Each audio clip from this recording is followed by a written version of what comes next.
Hola, buenos días. Vamos a ver en este pequeño vídeo una de las técnicas que más, bueno, no que más se utilizan, pero sí que están presentes en muchos procesos industriales. En parte me estoy refiriendo al control en cascada.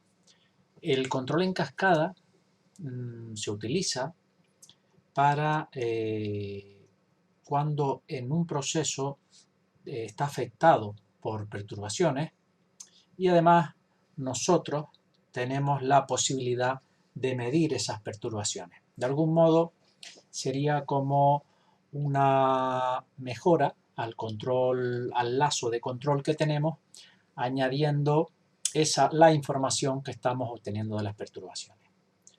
En realidad hay dos grandes propuestas para el control de sistemas con perturbaciones cuando utilizamos estas medidas auxiliares. Una es el control en cascada, que es lo que vamos a ver hoy, y la otra estrategia es el control anticipativo. Pero eso no es lo que nos ocupa en este vídeo. Nos vamos a centrar en el control en cascada. Bien. Consideremos, para ilustrar un poco la situación, vamos a considerar este ejemplo en el que tenemos un proceso que es, bueno, es una planta, que es una caldera en la que estamos calentando agua y utilizamos gas para elevar la temperatura de ese agua. Entonces, si nosotros analizamos este sistema, lo podemos hacer por aquí. Si consideramos el proceso en sí, bueno, tenemos un proceso, vamos a pintarlo por aquí, cuya salida sería esta variable de temperatura. Vamos a suponer incluso, no voy a colocar el sensor, pero vamos a suponer que esto ya es directamente la variable medida por el sensor. El proceso evidentemente debe tener una entrada. En este caso, lo que estamos utilizando, como dije anteriormente, para elevar la temperatura es pues, bueno, un quemador, de tal modo que tenemos una válvula que manipula la cantidad de gas que pasa a ese quemador. Podríamos entonces considerar el caudal de gas como la entrada al proceso. Bueno, en este caso he tomado, en lugar del caudal, he tomado la presión, que como sabemos la presión será también proporcional al caudal. De tal modo que lo que he considerado aquí como entrada al sistema es la presión aguas abajo de esta válvula. Vale, estoy poniendo aquí en función de T, pero bueno, si quieren expresarlo en el dominio de Laplace, pues también simplemente ponemos P2 de S y ya está. Vale, vamos a llamar a esta función G de S. Insisto en que asumo que esta es una variable medida para evitar simplemente poner otro bloque con el sensor.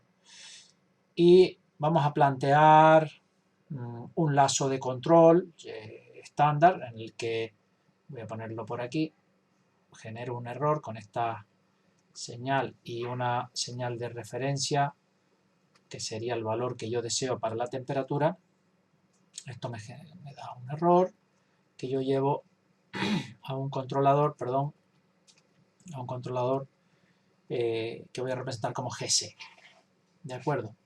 Y este controlador pues generará una variable, vamos a llamarla U, que entraría a el elemento de actuación, que en este caso pues será la válvula que mencionaba anteriormente. Vamos a llamar a esto GV de S. Bien, esto, si nosotros planteásemos el control de este sistema, pues este sería de forma esquemática los elementos que tendríamos. Lo que nos ocupa ahora es lo siguiente. Vamos a considerar, en este caso, que esta variable que tenemos aquí, la presión de gas, la presión de suministro, en lugar de ser una presión constante, pues es una presión que fluctúa o que varía, que por otra parte es común en cualquier sistema, puesto que la presión de suministro, como todos sabemos, pues puede sufrir fluctuaciones en función de las demandas y de otros elementos y de otros factores que también le afectan. ¿Vale? De tal modo que esa perturbación P1, si consideramos las variaciones de esa variable como una perturbación, pues lo que van a provocar es que yo teniendo la válvula en una apertura fija, pues una variación en P1, a pesar de yo no abrir o cerrar la válvula, pues me va a provocar que la variable P2 cambie. ¿De acuerdo? De tal modo que, de algún modo, si quiero representar esa perturbación, lo que voy a hacer es esto, voy a indicar de este modo. Las perturbaciones suelen indicarse así, entrando por la parte superior del bloque. Vamos a considerar que pues efectivamente que esto sea la perturbación. Bueno, voy a considerar que pasa a través de una función de transferencia que desconozco en principio, GD o GD1 si quieren. Y esta variable, en definitiva, está afectando al bloque este que está a la entrada del proceso. De tal modo que provocaría cambios en P2. Una variación, si el sistema lo tenemos en un estado nominal, una variación en P1 va a provocar inevitablemente pues una variación en P2, de tal modo que la entrada saldría del valor nominal y finalmente esta entrada se trasladaría también a la temperatura. Podríamos pensar que no debemos preocuparnos demasiado porque para eso tenemos un lazo de realimentación. Nuestro controlador se da cuenta de este cambio y inmediatamente lo va a corregir. Y esto es así, esto es así. El sistema realimentado lo que permite es de algún modo pues mantener al sistema en la consigna a pesar de las perturbaciones.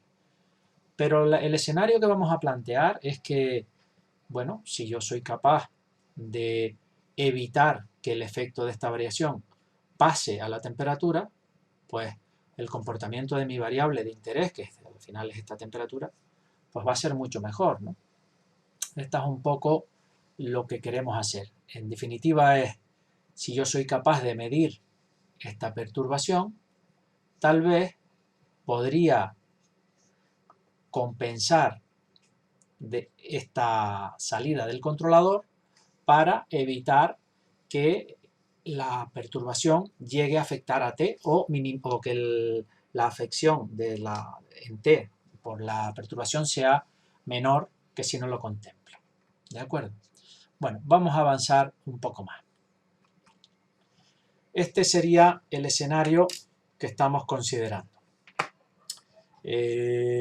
Como decía antes, el proceso con la variable de temperatura como salida, la entrada P2 y el controlador que se encargaría pues, de mantener la temperatura en el valor T_R de referencia. Y estoy considerando esta perturbación P1. Aquí también, bueno, pues he considerado, con respecto al caso anterior, otra perturbación T_B, que sería la temperatura de entrada. Voy de nuevo a la transparencia anterior. Voy a considerar esta T_E como la temperatura de entrada del agua en la caldera. Entonces, esto también podría ser una perturbación, es decir, esa temperatura que en principio queremos que esté fija, pues por lo que sea, la entrada o la variación de temperatura existe y no siempre, esto lo vemos en casa, no siempre la temperatura que nos llega está a la misma temperatura, está al mismo valor.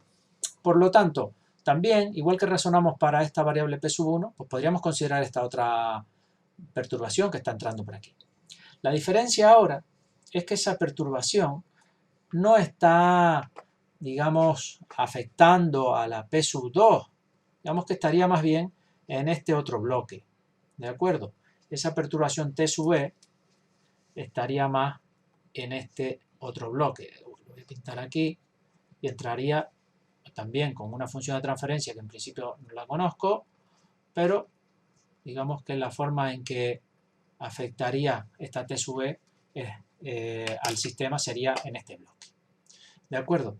Esto lo he puesto a propósito porque el control en cascada se centra en proponer soluciones cuando la perturbación está en este primer bloque, en la entrada, en esta variable, cuando la perturbación está afectando a esta variable. Cuando la perturbación, como es la T sub E, está afectando a esta, en este caso afectaría a T directamente, ya el control en cascada no nos sirve, ¿de acuerdo? Entonces lo he puesto aquí simplemente para identificar cuándo vamos a hacer uso del control en cascada. Bien, retomamos entonces este diagrama en limpio que tenemos aquí y lo que vamos a proponer es precisamente lo que es el control en cascada. Es una solución muy intuitiva, en el sentido de que yo tengo esta variable que se está viendo perturbada por esta otra variable de perturbación y de algún modo lo que quiero es, bueno, mi variable que yo no quiero que se mueva debido a esta perturbación.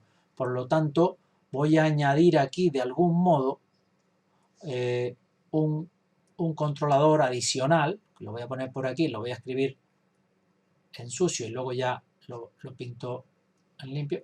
Lo que añadiría sería un controlador adicional aquí. De nuevo no he puesto el sensor para evitar muchos bloques, pero bueno, entendemos que esta variable hay que medirla. Si quieren ponerlo, pues lo ponen por aquí. Un sensor G sub T de S y ya estaría. Vale, voy a borrar esto para que se vea bien. Vale, esto sería un sensor para medir la P sub 2, evidentemente. Y aquí un controlador que voy a llamar GCS. ¿De acuerdo? Bien, esta sería lo que propone el control en cascada, es decir, hay una variable que se está saliendo de su valor debido a una perturbación y lo que voy a hacer es meter un controlador para llevar esa variable a su valor. ¿De acuerdo? Esto, si lo pasamos a limpio, pues quedaría el diagrama final de este modo. ¿De acuerdo? Bien, pues estos serían los fundamentos de lo que sería una estrategia de control en cascada. Como resultado, lo que vamos a tener son dos lazos de control. Un lazo de control que se llama control secundario o esclavo, que sería este lazo interno, y un lazo principal, que sería el control primario o máster, o bueno, puede que lo vean con otra denominación, pero en general la idea es que hay un control principal y luego un control secundario que se encarga de esa variable interna. Bien, entonces vamos a trasladar esta idea a otro ejemplo. Consideremos un intercambiador de calor, como es este que tenemos aquí, donde tenemos un lazo de control implementado. ¿De acuerdo? Si yo fuera a hacer el lazo de control de el diagrama de bloques, perdón, de este sistema, pues me quedaría, voy a hacerlo por aquí, me quedaría algo así. Bueno, voy a pintar primero el proceso, que siempre tenemos aquí una variable t, ¿de acuerdo? Esta variable t es medida con un sensor, generando esta variable tm, ¿vale? Que sería esta. Voy a llamar a esto gt, a esto lo voy a llamar gp. Y aquí lo que tengo es un actuador.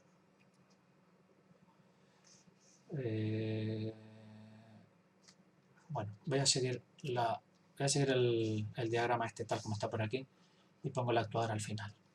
Entonces esta variable t la llevo a un controlador, ¿de acuerdo? Entraría este controlador donde también entra tr y aquí estaría ese controlador, gc, vamos a llamarlo, cuya salida es u, esta variable u, y esto entra a una válvula que hace la función de actuador, o bueno, que es el actuador, ¿vale? Además la GV. Y esto finalmente nos permite cerrar el lazo de este modo, ¿vale? Esto es lo que yo tendría. Simplemente lo que quiero ilustrar en este ejemplo es identificar perturbaciones potenciales que pudiéramos tener y cuáles de ellas serían susceptibles de ser compensadas o corregidas mediante control en cascada. Por ejemplo, si analizo estas variables de aquí, lo primero, por cierto, que debemos saber, esto es un intercambiador en el que está entrando una corriente al intercambiador, se pone en contacto con una corriente de vapor a través de un serpentín y a la salida pues tengo una corriente con una temperatura T, ¿vale? De tal modo que he conseguido elevar la temperatura desde un valor de entrada T sub 0 hasta un valor T. El caudal sí que es el mismo tanto a la entrada como a la salida y yo lo que he dispuesto aquí, que es lo que estaba describiendo, es el lazo de control para que esta temperatura sea la que yo quiero, manipulando el caudal de vapor. Entonces, variables de perturbación posible. Por ejemplo, el caudal. El caudal de la corriente esta que entra al intercambiador puede ser variable. Entonces, si este caudal lo considero como una perturbación, ¿dónde entraría? ¿A qué variable estaría afectando? Esta variable, por cierto, es FV. ¿A qué variable estaría afectando? ¿A FV? Claramente no. Esta FV no se vería afectado por un cambio en esta variable. Yo creo que F entra directamente aquí como una perturbación en este bloque, en el bloque del proceso. También la temperatura de entrada podría ser una perturbación, ya que la corriente podría tener una temperatura que fuera cambiante con el tiempo. Igualmente, esta temperatura de entrada sería una perturbación que entraría a este bloque, ¿de acuerdo? Luego, si yo tuviera posibilidad de medir estas variables para mejorar este lazo de control, desde luego que no puedo utilizar control en cascada, o el control en cascada no me serviría, porque no son variables que estén afectando directamente a FV, ¿vale? Consideremos, por ejemplo, la presión aquí. ¿Esta presión está afectando a FV? Pues sí, esta variable de presión sí que está afectando a FV, ¿de acuerdo? Y por lo tanto, ahora sí que podría yo plantear un control en cascada para rechazar esta variable de perturbación. ¿De acuerdo? Es un poco un ejemplo de el análisis previo o que debemos hacer en el sistema para decidir qué estrategia vamos a utilizar. Una vez que hemos definido la estructura de nuestro controlador, el siguiente paso sería la sintonización. ¿De acuerdo? Sintonización. Sintonización, como saben, es definir cuáles son las ganancias, en este caso, del controlador o los controladores. Si es un control en cascada, vemos que hay dos controladores. Cuáles son las ganancias de esos controladores. Aquí voy a hacer también un comentario y es el siguiente. Normalmente los pasos que hay que seguir serían, bueno, obtener un modelo del proceso dentro del bloque secundario para posteriormente hacer la sintonización. Pero lo que quiero comentar es que normalmente el controlador que se emplea como controlador secundario suele ser un control PI, ¿de acuerdo? Porque se asume para que el control en cascada funcione bien, lo que debe ocurrir es que el lazo secundario, lo voy a anotar por aquí, el lazo secundario debe ser más rápido que el primario. ¿De acuerdo? Esto tiene sentido porque si yo estoy controlando esta variable, para que el efecto no pase a la salida del proceso, este lazo aquí debe ir más rápido que lo que tardaría esta variable en afectar a t. Por lo tanto, normalmente se cumple que este lazo va a ser más rápido. Como este lazo va a ser más rápido, generalmente, o se parte de esa hipótesis, normalmente aquí se va a utilizar un PI. No es necesario meter acción derivativa porque se supone que los transitorios aquí no van a ser o no deberían ser suficiente oscilantes, ¿vale? Porque si esa situación se diera ya no valdría ni siquiera meter una acción derivativa. Por lo tanto, hipótesis de partida es que aquí hay un PI y aquí fuera sí que puede haber en el control primario o principal o máster un control PID. ¿De acuerdo? Bien. Entonces, teniendo eso en cuenta, para hacer la sintonización de esos dos controladores, tenemos que tener un modelo del proceso y lo primero que se hace es, en el proceso de sintonización, lo voy a poner por aquí, primero se sintoniza bueno, está escrito arriba, primero se sintoniza el controlador secundario y luego el primario, ¿de acuerdo?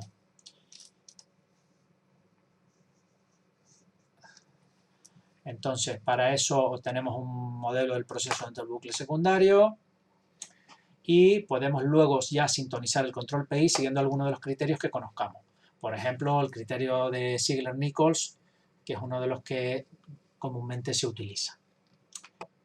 Y en esta segunda parte, que es estos dos apartados que estoy poniendo aquí, lo que se realiza es el ajuste del control primario.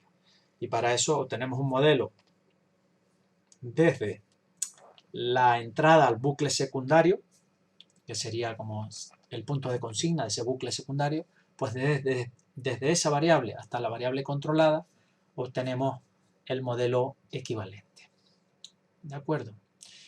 Una vez tengamos este modelo, pues podemos también sintonizar el controlador principal, utilizando algún criterio como los que mencionábamos anteriormente, criterio Ziegler-Nichols o el de Cohen-Kuhn o cualquier otro.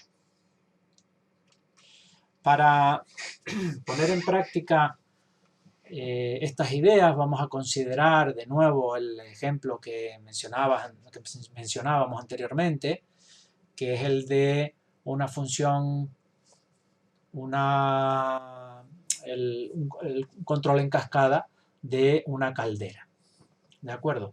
Aquí ya nos dan los datos, nos dan la función de transferencia entre la señal de control a la válvula, que sería esta variable u, y P2 pues nos dicen cómo es, y luego la función esta otra de transferencia que es G. Bueno, lo podemos escribir por aquí si quieren, GV, que sería esta, sería primer orden con constante de tiempo de 2 segundos. Entonces tendríamos que poner aquí pues una constante de tiempo de 2, una ganancia estática de 0,5 y un tiempo muerto de 1 segundo. Quedaría de este modo. Mientras que G pues quedaría como constante de tiempo de 15 segundos, la ganancia de 1 y en este caso un tiempo muerto mayor que menos de 10 segundos. ¿De acuerdo? Bueno, pues tenemos el sistema que queremos controlar, hemos obtenido el diagrama de bloques, tenemos los modelos de los dos elementos que intervienen y ahora proponemos la solución para resolver este problema. ¿De acuerdo? Aquí simplemente he reescrito las funciones de transferencia en limpio y este es el diagrama que teníamos. Recuerden que lo que hacíamos, como lo que queremos es rechazar esta perturbación P sub 1, que está afectando a P sub 2, lo que hacemos es incorporar un lazo, lo voy a pintar sobre esto, un lazo de control aquí, secundario, de tal modo que lo llamamos GCS, que se encargaría de hacer que esta variable p2 no se salga del punto que le indique el controlador. ¿De acuerdo? Bien, esa es la estructura, ya lo vimos anteriormente, del control en cascada. Y el siguiente paso, una vez que ya tenemos esto claro, es realizar el ajuste. Aquí he puesto, recordado, un criterio, podemos utilizar, como dije, cualquier otro, pero bueno, el de Ziegler-Nichols establece que por un control PI esto sería la propuesta, donde tau p se refiere a la constante de tiempo, ¿vale? Esto TP es la constante de tiempo del proceso que se esté controlando, TM es el tiempo muerto y KP es la ganancia del proceso, ¿de acuerdo? Y TM es el tiempo muerto, como ya sabemos. Bien, con esto en mente, tiempo muerto. Vamos a hacer el ajuste, voy a pintar esto en limpio, lo que acabo de escribir. Fíjense, insisto en que en la práctica es necesario aquí añadir un bloque, un sensor. Yo no lo estoy poniendo para que los diagramas de bloques sean más sencillos y asumo que ya directamente P2 es la variable medida. Bueno, en este caso, primero voy a ajustar el control secundario. ¿De acuerdo? Estoy ajustando el controlador secundario. Pues yo miro cuánto vale esto, el modelo este, que es el que está viendo el controlador, pues G sub V, pues será, bueno, lo tenemos arriba, o sea que no es necesario ni escribirlo, lo tenemos arriba, pues la ganancia si era 0,5, o sea que KP es 0,5, tau es 2 y TM es 1, por lo tanto el ajuste de este controlador sería 0,9 dividido entre K, que sería 0,5 por la ganancia, por la constante de tiempo y dividido por el tiempo muerto, que en este caso es 1, ¿vale? Bueno, pues lo que dé. Sería 0,9 si no me equivoco. ¿De acuerdo? Y aquí lo mismo. Esto sería 3,33 por T sub M, que sería 3,33 por T sub M vale 1, que sería 3,33. ¿De acuerdo? Bueno, pues ya estaría ajustado este controlador. Este controlador estaría ya ajustado. Ahora vamos a ajustar este otro. ¿De acuerdo? Bien, para ajustar este otro, limpio esto. Estoy ahora con este otro. Estas son las ganancias que propone el criterio de Ziegler-Nichols. Y aquí, bueno, hay que hacer alguna aproximación porque ahora lo que está viendo el controlador principal es este bloque, ¿vale? Voy a llamarlo G1, por ejemplo, G1, y luego G, ¿no? Entonces está viendo el producto de estos dos. De tal modo que la ganancia esta KP sería pues el producto de KP de 1 de esta función por KP de G. Pues lo voy a llamar así KP nada más, ¿vale? Entonces la ganancia no es problema porque esto daría KP1 por KP, pues la ganancia de G es 1, ¿vale? Por tanto será 1. Y la ganancia de esto, de G1, ¿cuánto es? Podríamos decir, es que no lo sé, no tendría que hacer el cálculo, etc. Pero es muy sencillo. Si yo tengo aquí un control PI, y esto es un sistema de primer orden, lo que yo sé es que el error va a ser 0. ¿Qué quiere decir que el error sea 0? Pues si yo represento esto aquí, digamos G1, ¿no? Esto es P2 y esto es U, ¿vale? U más P2, significa que si este lazo funciona como debe, cuando yo a U le meto una entrada, vamos a poner que sea un 5, P2 al final alcanzará también el valor 5, porque se supone que P2, si el error es 0, debe alcanzar el mismo valor que U. ¿De acuerdo? Por lo tanto, lo que quiere decir esto es que la ganancia de ese lazo con un PI va a ser 1 también. ¿De acuerdo? Por lo tanto, la ganancia está total. Bueno, si esto lo llamé KP, aquí tengo que poner KPG para no equivocarme. La ganancia KP, que sería esta, pues sería 1, ¿vale? Con lo cual ya lo tenemos. El tiempo muerto,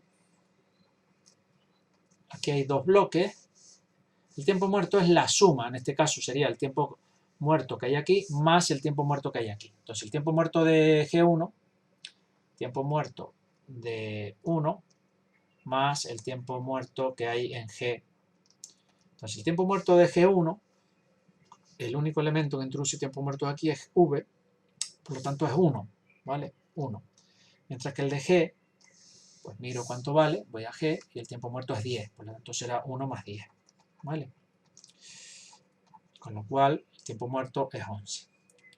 Y luego el siguiente elemento que tengo que calcular es la constante de tiempo. ¿De acuerdo? Y aquí sí que ya tengo que aproximar, porque las constantes de tiempo de dos elementos en serie no se pueden sumar ni multiplicar. ¿De acuerdo? Aquí lo que se hace es normalmente uno de los dos bloques va a tener una constante de tiempo mucho más grande y se considera pues esa constante de tiempo como una aproximación razonable, ¿vale? Entonces la constante de tiempo de G, si lo miro aquí, es 15. Mientras que la de este sistema es 2 y realimentado pues debe estar en torno a esos valores. Entonces voy a considerar como aproximación que la constante de tiempo de G1 por G es 15. Por eso lo pongo aquí con el signo de aproximado, ¿vale?